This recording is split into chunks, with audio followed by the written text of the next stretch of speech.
Hello, friends, and welcome to Season 2, Episode 5, Wallet of the Future, with your host, Link Speaker. And Crypto Kai. We are also very excited to have a special guest on the show, Brandon Bergeson, founder and CEO of Moby Pay. Hey guys, thanks so much for having me. It's such a pleasure and honor to be here and excited to share more about Moby. In today's episode, we're going to do a deep dive into Moby Pay, their ecosystem, hear from Brandon on how his company is one of the leading forces to mass adoption of crypto, and of course, some exciting Chainlink news. So, let's get right to it. Yeah, so Brandon, I'd like to start the show here by allowing you to introduce yourself and kind of what you do at Moby Pay, and as well, what Moby Pay is and does for some of our listeners that this may be their first time hearing or just exposure in general to Moby Pay. Awesome. Well, thanks, guys. Again, as you all know, my name is Brandon Bergeson. I'm the founder and CEO of Moby and Moby Pay. And so I've been building the product for about 2.5 years. I initially had bought into an incubator with about 10 different IPs. There was a concept around Moby. There was a significant contract in place at these big retailer stores. With that contract, I was kind of grandfathered in, which makes our project completely unique than anything else out there. And around that contract, I built the entire Moby ecosystem. And it's just over the past 2.5 years, I pretty much self-funded everything directly. Started with some seed investors, some friends and family, and has gotten Moby to where it is today, 2.5 years later. We're seeing significant progress with no news. We don't hype the project. We're here for a long, sustainable future. The one thing about Moby is we have significant revenue and business models. My background is high-level business. I've been a C-level for over 9 years. Worked directly with heads of states and commodities and currency trading. I had one of the biggest real estate companies in California, doing a lot of transactions, about $36 million a month in business. One of my greatest attributes, I think, which I don't like talking about myself, is the ability to solve problems. So when creating Moby, I actually came through fixing a problem in the blockchain space when I learned in music, and I have a company called Pangea, which is really built around blockchain, making it more accessible for independent artists to actually make a living. So got to a point where I figured out how independent artists can globally make money and a living in crypto, but had no way to spend it. So then Moby kind of was born. And what I did is our IP is built around being able to utilize blockchain and cryptocurrency at some of the biggest retailers in the world. That's not all Moby does, but that's how the genesis happened. I was fixing that problem. And really morphed into building a complete ecosystem, mainstream consumer app, and everything to really bridge the gap between crypto and mainstream. My goal was to build a company that not just 1% of the world's population knows about crypto. It's about everyone being able to utilize an app that's easy to use, but also have crypto as a form of payment. I believe in, obviously we all know that Bitcoin was always intended to be a form of currency. Unfortunately, it's too slow and too expensive. And so when I wrote the white paper, I wrote it out myself. Had no idea what platform I was going to build on. Everyone told me to build on Ethereum. And for me, I study and read like a crazy man. And historically, popular opinion is wrong. So I used it as one of my variables, and I decided to go with Stellar. We can get into more on that, but Stellar was really based to be a payments platform. You do transactions in 2 to 5 seconds settles, and you can do 100,000 transactions for 1 US penny. And that because they're also connected to global banking infrastructure, allowed me to really build this platform where MBX, our currency, allows for you to use any type of fiat and crypto. We settle instantly. But really the goal behind what we're doing is really being able to build a consumer-facing app that grandmas and teenagers can use. And we've been just developing, and we have so much cool information to share. The ecosystem is growing greatly. We're going to have some new announcements coming out soon that Moby will be looked at as an actual blockchain innovator. not just a wallet company and not just a rewards company. We've actually built an entire ecosystem, and the whole idea is to create a true sharing economy with a primary focus on allowing rewards to happen, where you can also give to charities and causes and organizations is going to be a big part about our overall brand, our messaging, our values. So right now, what our whole, to put in perspective, at Moby, we want to make money matter. So we're on this new, we're about ready to launch our new branding and our private beta. A lot of cool things to talk about, but there's probably a long-winded answer, but I wanted to give you guys some context and the genesis of how we got to where we're at today. I'm excited to share some more information with you guys. Yeah, absolutely. And no, that was actually the perfect answer. That was exactly what we're looking for. Kind of gave our audience a rundown on what you guys are doing at Moby Pay, and kind of your vision, which is big. But it's big, yeah, for sure. Massive. And I'd like to actually kind of take a sidestep before we get into some of the questions that we've talked about. So you have not built on hype. I've been in your guys' channels. I've been on your Twitter. You guys are not built on hype. You guys have a partnerships and an all-stars team. You guys continue to add amazing people to your team.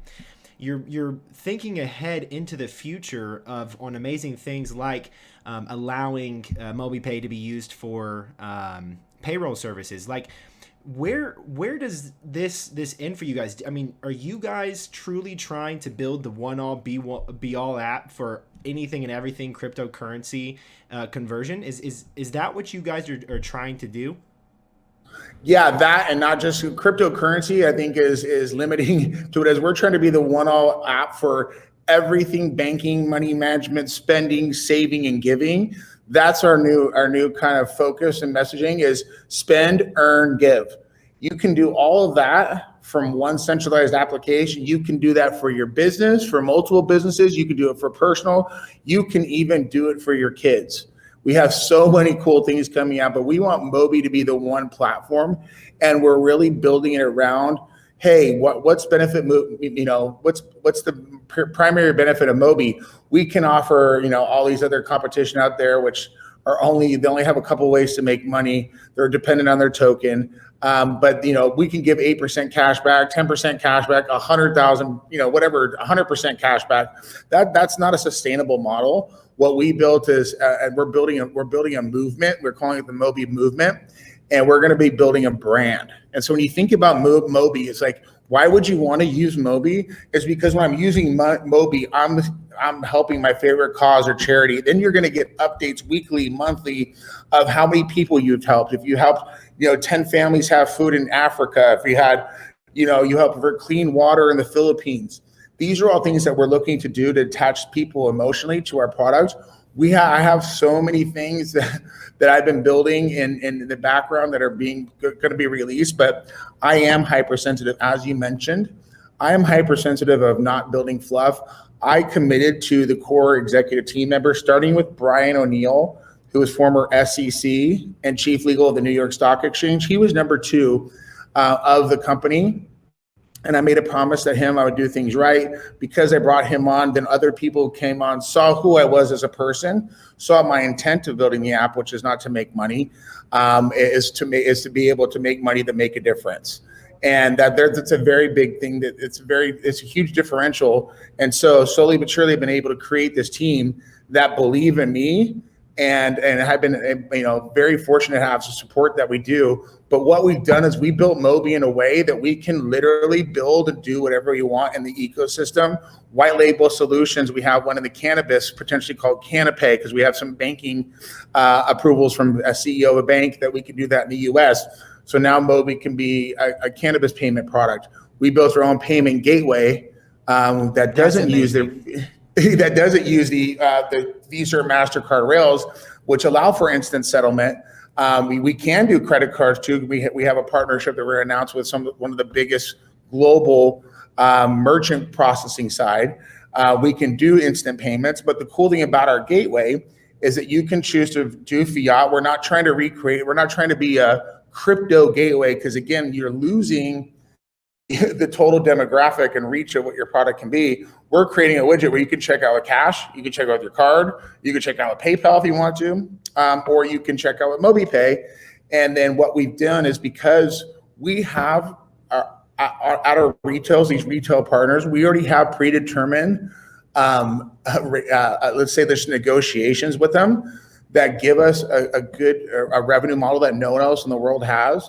And what I did is I built that model because we're actually making revenue. We're going to be sharing that benefit that we're getting as a company, giving that back to the user base. So my biggest focus has been user adoption, and you have to be able to incentivize people to use it, but you have to do it in a meaningful way that's sustainable for a long term. So we've created a solution where not only the users are rewarded, but the partners that refer Moby are rewarded, the merchants that refer users to the platform are rewarded, and the people that refer merchants to the platform are rewarded. So everyone's winning, and we're keeping in the ecosystem. So it's been a very an amazing journey, but I'm finally able to have these conversations with guys like you and show the vision and the dream and now where we're at. And it's just, at this point, all we have to do is execute, and we believe we can be the next PayPal of the world.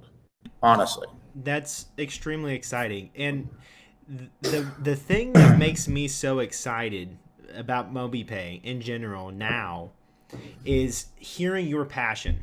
Like you can literally hear it in your voice that you love what you do, that you love Moby Pay. And it already, just in the 12 minutes that the podcast has been recording, I've learned so much. And it's you are building the foundation first, right? You're building the foundation first, not hyping it up, right? And your main goal is to facilitate mass adoption of the DeFi revolution. Now, speaking of DeFi as a revolution, do you see DeFi as a revolution? Oh, absolutely. I mean, I've been a big proponent of the reason I fell in love with blockchain. When I learned about it, changed my life. And the reason, the biggest reason is it's giving the power away from the 1%, these big corporations and banks, and allowing people to become banks. Because I think that's how it always is intended. And that shift, that paradigm shift to that, where blockchain was what I fell in love with over the past, as a year or two, the DeFi coming into place is such an amazing piece. And now that we're here at this, this kind of apex, time in history where DeFi is huge, and now we have an ability to now create something in the DeFi space. We have some great announcements. I can't get into too much because, again, that's the last thing I do is build hype.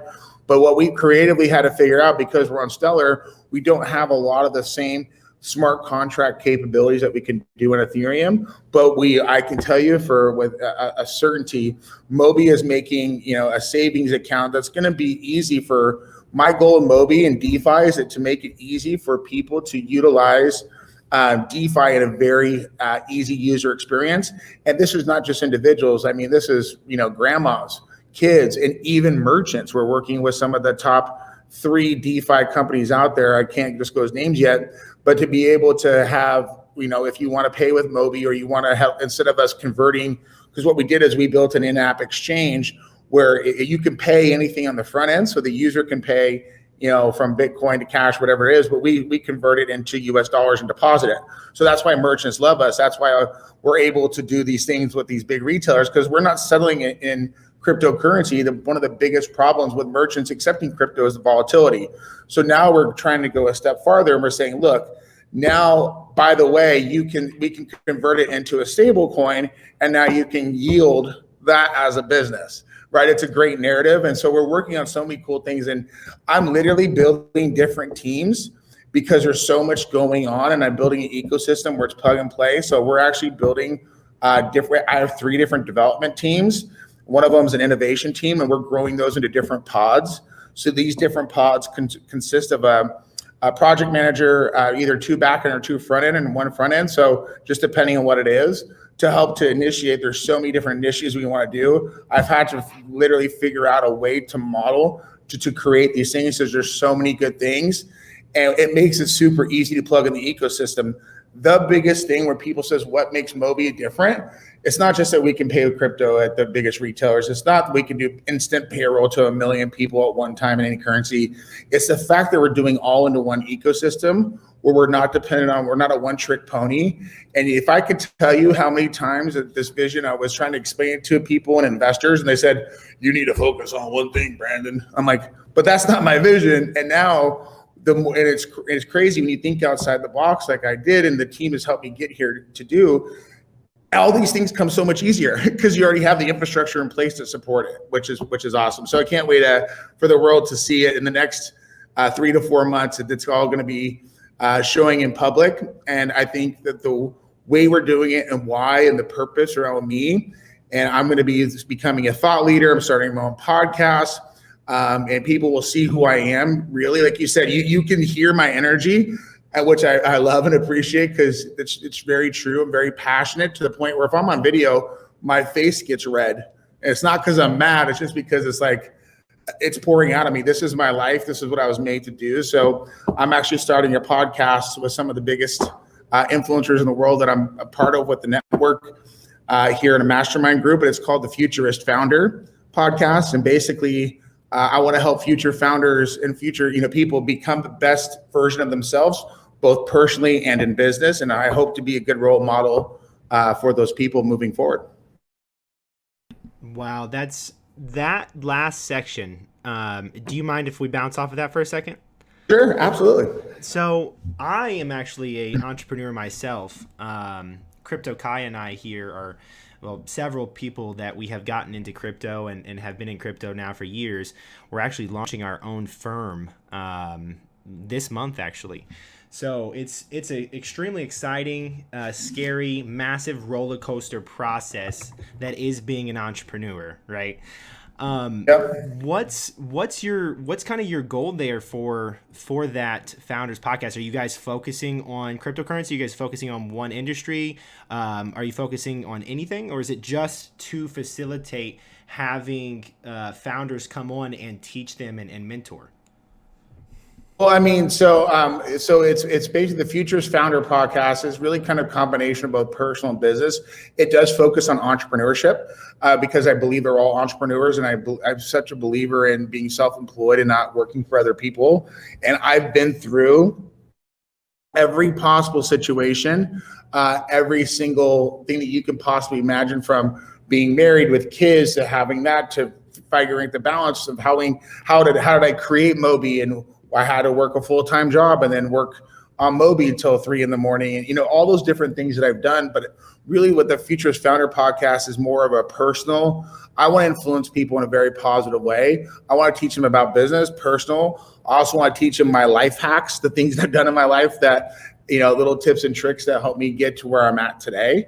And so it's kind of a blanket thing. I don't know if many people know this, but I'm also a DJ, producer, own a record label. I have 5 studios here in Orange County around dance music.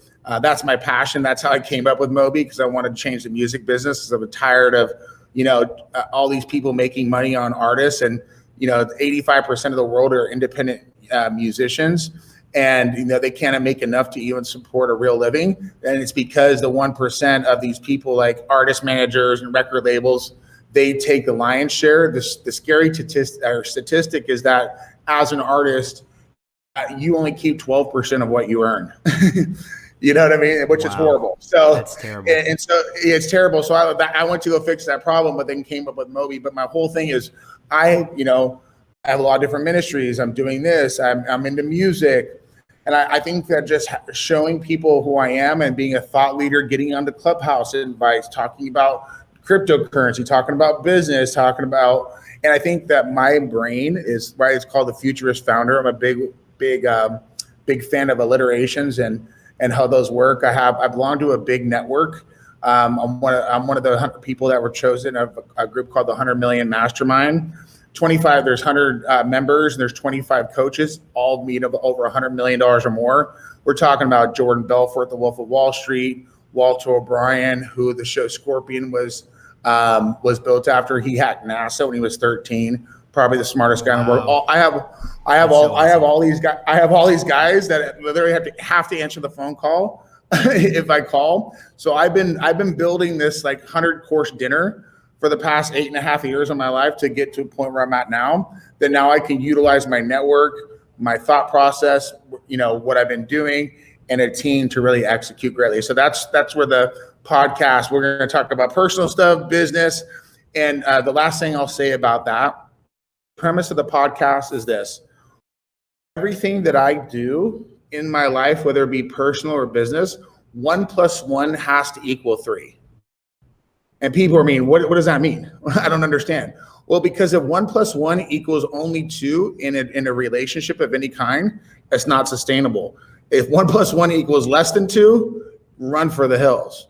But if 1 + 1 equals at least 3, then both parties, the counterparties, can both benefit each other. So I've always put a structure in place, and especially in business deals. That's why I'm able to, my closing ratio is massive, because I always go and look to see what does the counterparty want that I can do, without just saying, what can you do for me? What can I do for you to help you get what you want, in return making it a win-win situation. So minimum of 1 + 1 equals 3, but my objective is to make 1 + 1 equal 5 or 10. So that's kind of really the underlying basis of the podcast. Wow. I think I can speak for Link Speaker and I both that that's everything that you have going with this podcast, and Moby Pay is absolutely amazing. In just these few minutes that we've been sitting here, learned a lot. And I love your 1 + 1 = 3 strategy. I think a lot of people, especially our listeners, can take that away and do with that as they will, and that can change their lives and everything that they do. And kind of building off that 1 + 1 = 3 kind of relationship strategy that you have, and the partnering, kind of going into some of these deals. With this being, a very Chainlink oriented show, we do have a question kind of lingering, and if you could see Moby possibly partnering with Chainlink in the use of something like their price feeds, with that being such a big thing in the exchange and all your retail partnerships. Yeah, we are, to be honest with you, and I think I can disclose this, we're already in discussions with them. The price feed, I think, is where we're looking at beginning. So yeah, we're already talking to Chainlink in regards to that. We haven't finalized anything. You have to be very careful about that, but we are in discussions with Chainlink and directly around the price feeds initiative. Our kind of head of business development, Brad Townsend, probably one of the most connected people I've ever met in the crypto space, and he has a lot of high level relationships that trust him. He's very well trusted in the crypto sphere. And so we're talking with them, about this. So that's all I can say at this point. But we are looking at those conversations. That's fantastic to hear. I mean, personally, obviously, we're a little, as in not only investors in Chainlink, but as in Chainlink Marines, we're very biased when saying what I'm about to say. But I think that Chainlink is the undeniable leader in the Oracle space, and most projects, Sure. When I've asked them that and they choose a different Oracle, it's the big question I ask is why. So I don't even have to ask that question. So that's fantastic to hear. Makes me very excited. Now, moving on to kind of a few last questions here. We don't want to take up too much of your time, but I mean, it sounds like what you're trying to build, if executed successfully, will change the world in a massive way, allowing mass adoption on a global scale. I mean, can you kind of describe to us what you think the Moby Pay ecosystem looks like in, say, 4 to 5 years, 2025, 2026 area? Oh, wow. That's a great question. My vision, I think that for what I have a 10-year plan in my head. And when I think about those kind of hurdles or milestones, if you will, of year by year, 2-year, 3-year, 5-year, 10-year, what that looks like. I truly believe that Moby could be installed on, 20-25% of the cell phones in the world. And I think that when people have to realize why I'm building it and how is one of my biggest, when you're going down a path, you have to know where you're going. Otherwise you can't get there. And I think about so far in the future, hence the Futurist Founder podcast. I think so far in the future, and I can see how everything connects.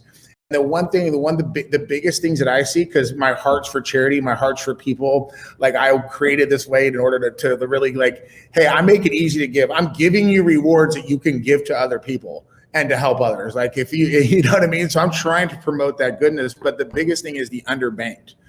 And you're talking about emerging markets and emerging areas that, that don't have access to banking. They don't trust banks.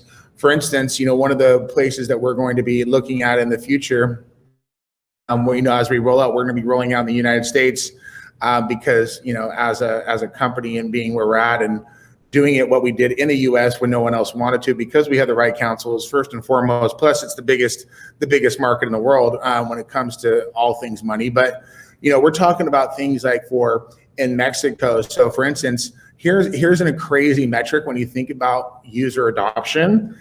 92% of people in Mexico have cell phones, but only 52% have bank accounts. Interesting.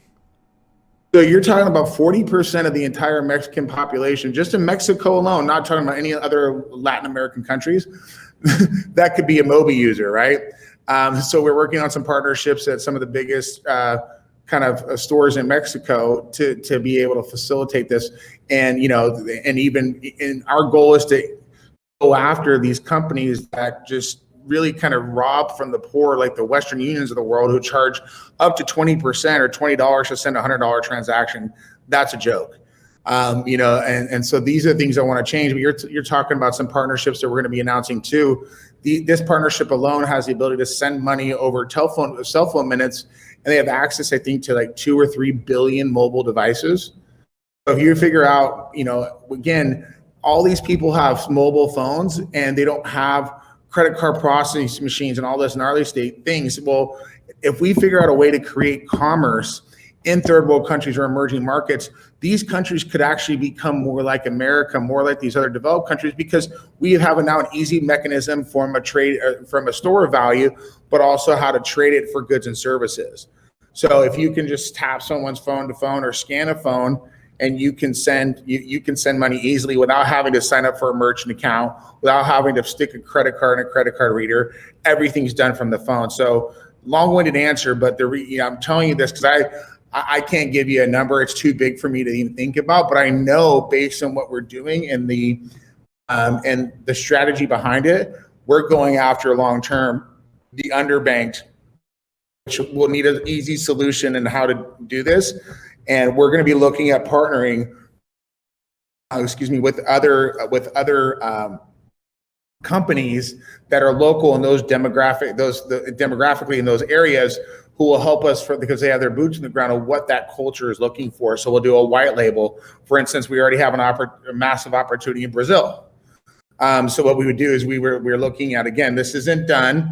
I just want to make sure I make a disclaimer. But these are the opportunities we have, or we have one of the biggest companies in Brazil, can't disclose a name. They're looking for a payment gateway to accept Bitcoin, and they're like an e-commerce platform. Great, now they can use our gateway that we created for them. But also, hey, why don't you white label Moby? So now that people can do in-app purchases right in app, they don't have to go to a website or anything. They can do it mobile first. And now they become part of the Moby network. They're powered by Moby Pay, just like Canopay. The concept there is white label Moby. You're built on our rails. You utilize our reward system. You can create your own. But now we have different parts all over the world that are branding specific to them.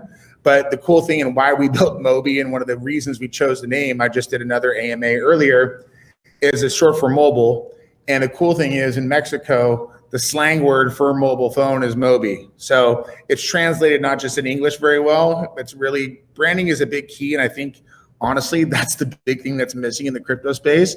The branding is horrible. So I don't see anything long-term in a lot of it based on what they're calling these projects. But I don't like to talk talk bad about anyone or anything. But that's, I think, just the biggest problem in space is branding and actually meaning something. Yeah, it sounds like your guys' plan for the next 4 to 5 years is pretty exciting. It has me very excited for the future of MobiPay as a fellow investor and someone that's kind of fallen in love with what you guys have going. And I love the vision that you guys have for expanding globally and kind of talking about that. What's your timeline for having MBX on another exchange to kind of allow for that further adoption and expansion and trade of the MobiPay coin like wrapped ETH? Yeah, so I unfortunately can't comment on the exchange side, but what I can tell you is our platform is built off of like an in-app type of exchange where you can exchange, fiat for crypto and crypto to fiat and all those different things. So it's certainly on our roadmap. We have some other service providers that we're working with, but we are intending that is a focus for us right now because it's a big part of our system. Right? One of the utilities of MobiCoin in MBX is virtually, it's a pivot token between fiat and cryptocurrency. That's what the Stellar network essentially does in their DEX.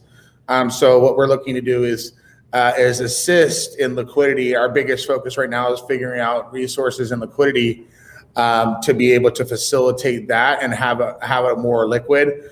So yeah, I think that's as much as I can say on that for right now. But we are working on something pretty significant that will help. Good to hear. I know it's more of a trader for us as traders for the coin itself. I know that's something that we like to see. So that was a little bit of a selfish question. So moving on to our final two questions of the show. As the CEO of MobiPay, I mean, what are you most proud of? I'm most proud of my team. Honestly, like without them, I'm nothing. And I'm just proud of them, just doing the things they're doing. They impress me more and more every day. I'm proud that that's, to be honest with you, one question is my team. I'm proud of them. Without them, this wouldn't be a reality. So I'm forever grateful. I have a gratitude journal I write in every morning. And it's like, what are you grateful for? Or what do you appreciate? And every single time is one of my team members for something they did that day or the day before. So yeah, definitely my team. That's a great answer. I know Link Speaker and I both, when looking into MobiPay and your guys' white paper and your deck, one of the things that we fell in love with as well was your guys' team. We think that you have an all-star team going for you guys and definitely contributes to the amount of success that you guys are having already. So I guess one of our last questions that I want to leave you with is, if there was one thing that you would want to leave our listeners with to kind of take away from this conversation about MobiPay, what would that be? I think the biggest thing is what I'm kind of coining the phrase is doing good things with good people. And, I think that's the end all kind of thing there. But, if with MobiPay and what you can do, that what I'm just encouraging people is, look at these other platforms and look why are these platforms or these companies, are they doing things? Obviously they have to make money to make a difference, which is a key component of our internal values. But I'm just saying, like, there's so many different things that we can do by being positive, by helping other people, by building them up. I think that our world is in a place right now where there's a lot of negativity. And my goal with Moby is really to is to be an example of what you can do.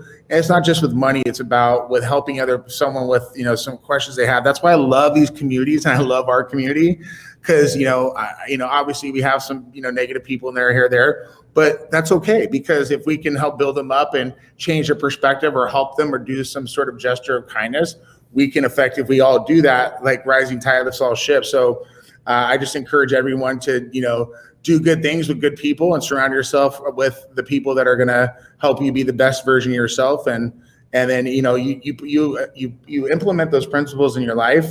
There's just no way you can fail. And so I think as Moby, not just a project, but more as a movement. That is exactly, I was really hoping that this show went exactly how it just went.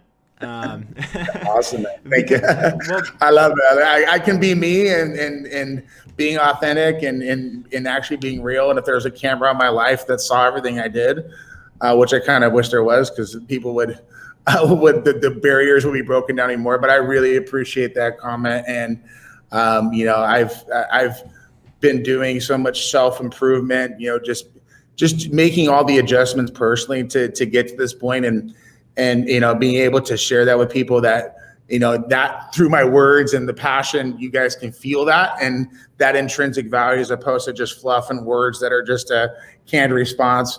We didn't have any. This was just a free-flowing improv type of interview, which I love, because I can just say things naturally and be myself, and love talking with people. So thank you so much, guys. I really appreciate the opportunity to be on the show, and hopefully you guys will have me back soon.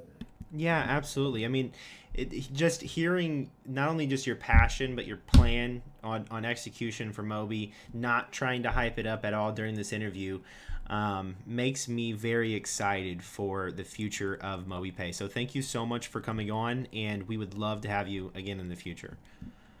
Awesome, guys. No, thank you so much. And yeah, appreciate your support, having me on the show, also support within the community.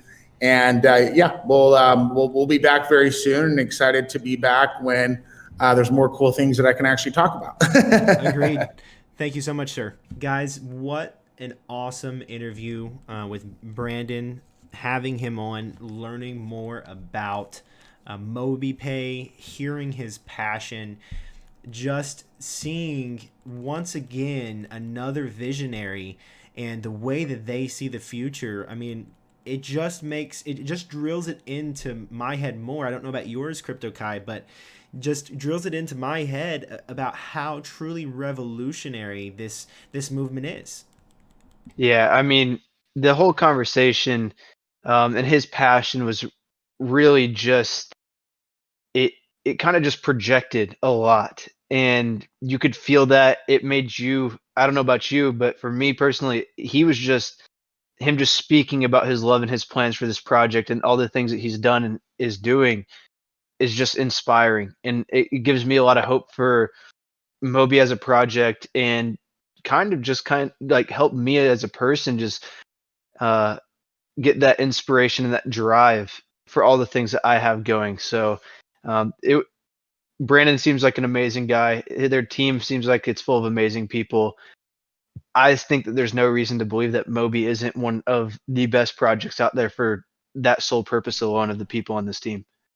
Agreed. And I mean, just the way he talked before we move into the next portion of the podcast, but just the way that he was talking about building the foundation. He not once tried to hype it up, didn't talk about price points, didn't talk about anything. And when I see that from a CEO and a leader, and he also, when we asked him what the most thing he was proud of, he said his team. So it checked off all the right boxes, guys, on why we think Moby Pay is such a true gem of the crypto space. Amazing interview. But to kind of move on to the next portion of the show, to not take up too much of your guys' time for this evening, let's kind of move on to some really exciting news that Citibank released. I mean, Yeah. this was huge. I mean, guys, if you guys did not see, Citibank released this entire huge report. It was like over 100 pages, multiple CEOs of crypto projects, big level executives from Citibank.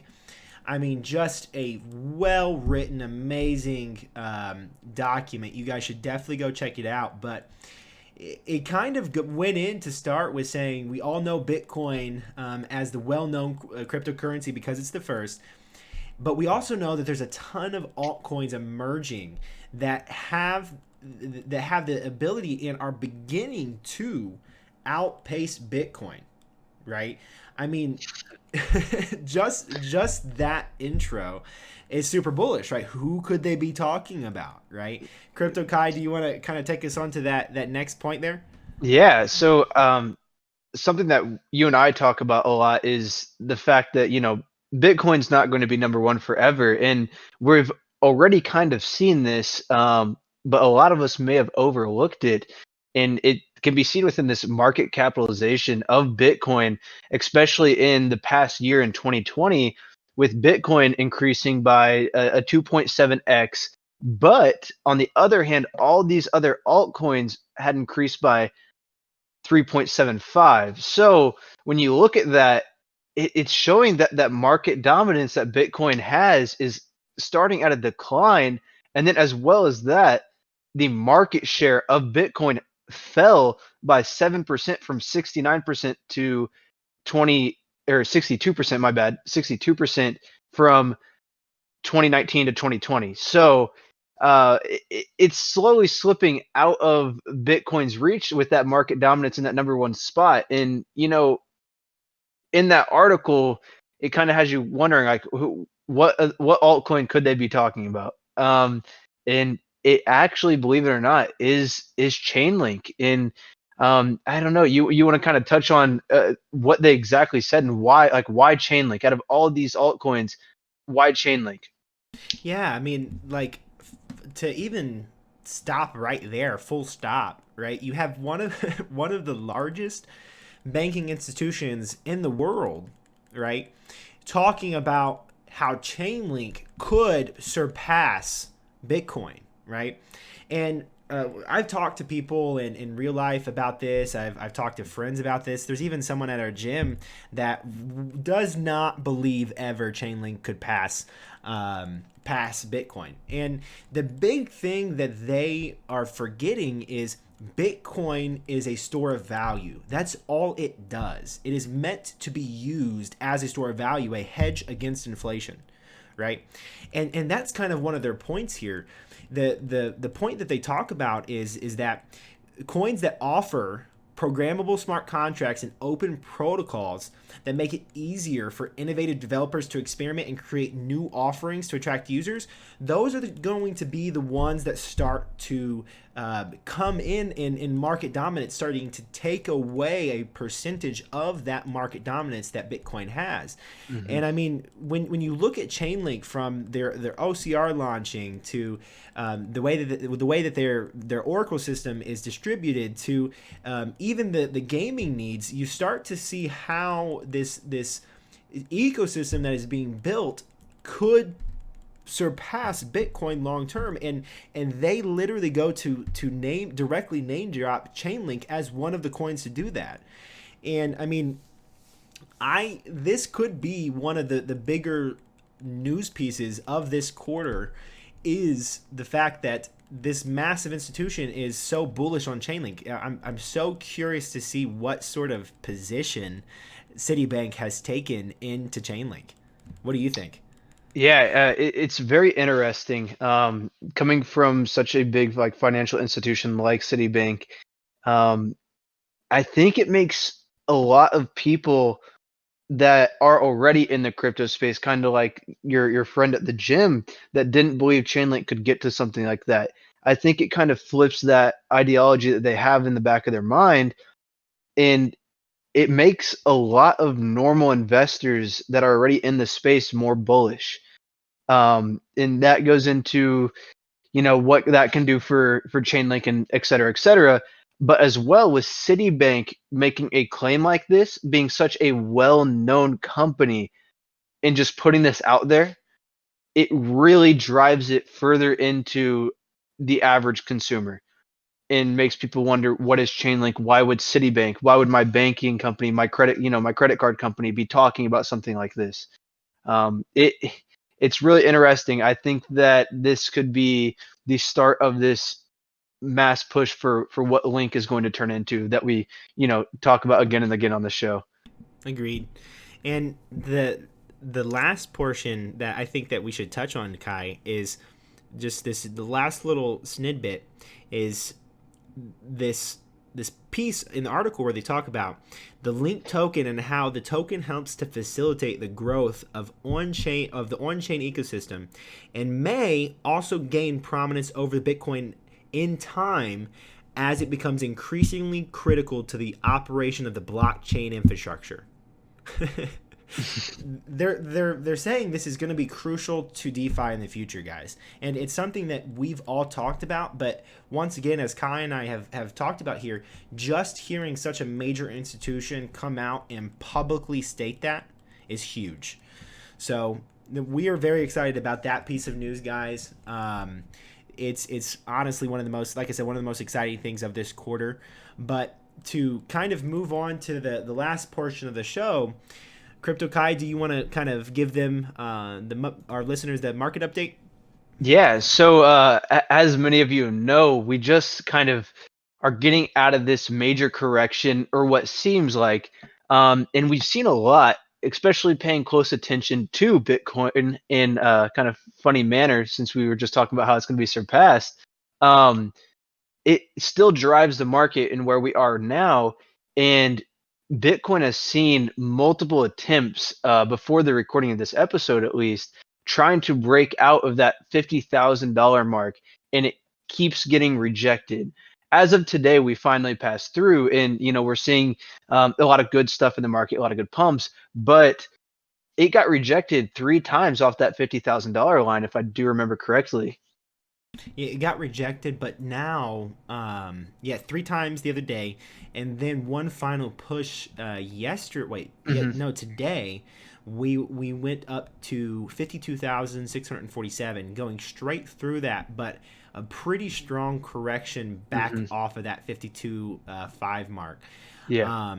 And it's the buy pressure is really struggling to push us past this 52,000 mark, and sell pressure looks to be trying to drive us lower past this 50,000 mark. So if we break this 50,000 mark, and I'm going to be pretty bearish for the next few days to week. If we can hold this 50,000 mark for Bitcoin and consolidate here and have some sideways movement for the next 3 days to a week or so, I think that will allow the alt season that we've all been waiting for this year to happen. So that's what I'm hoping happens. I'm hoping we see some sideways movement, some consolidation here, but it's all about what the market is wanting, and I'm curious to see what the market wants over the next few days. I agree. We're kind of seeing a little bit of sideways movement, but like you said, it's trending down. We just a little bit ago kind of bounced off that $50,000 mark, so not enough to be an indicator yet, but a little bit of hope in there for sure. Agreed.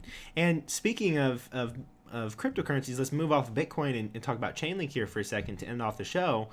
I mean, did you see how even with the market correction we had, Bitcoin bounced off of that 22 or that 2109 at our lowest point, and then on our second leg of that correction didn't even go below 22. I mean, it looks to be establishing 20 as our floor. That's super bullish.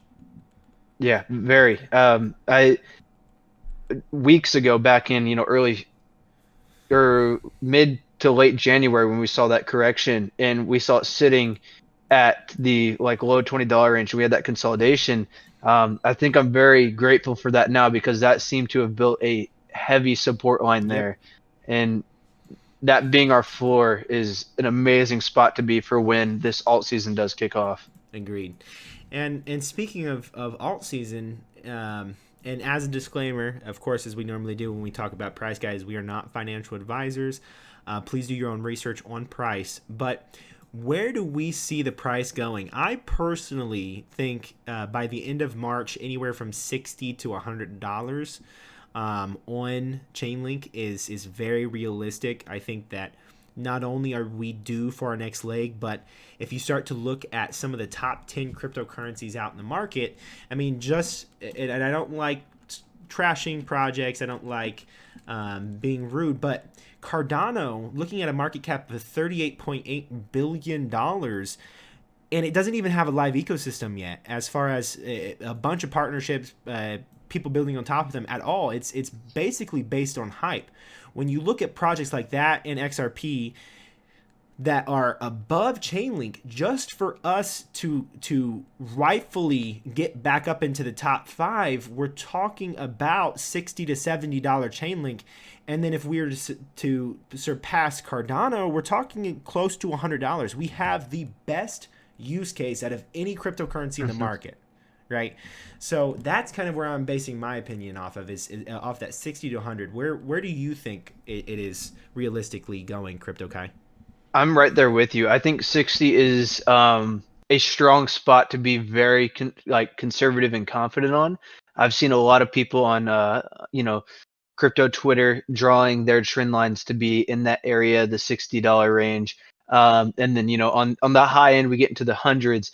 I think a very confident, strong 60 to 80 is, obviously not being a financial advisor, but I think it's a very strong bet that that's where this neg leg is going to take us to. And I don't know about you, but $60 chain link sounds very nice to me. Agreed.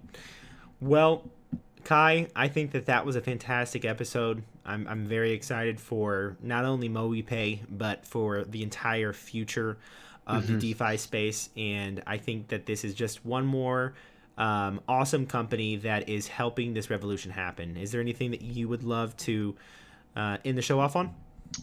Not this time, just, keep in mind what Brandon said about 1+1=3. Surround yourself with great people. I think that's great advice for anyone and within anything. So Agreed. Well, guys, thank you so much for listening through to the end, and join us next week. Thank you.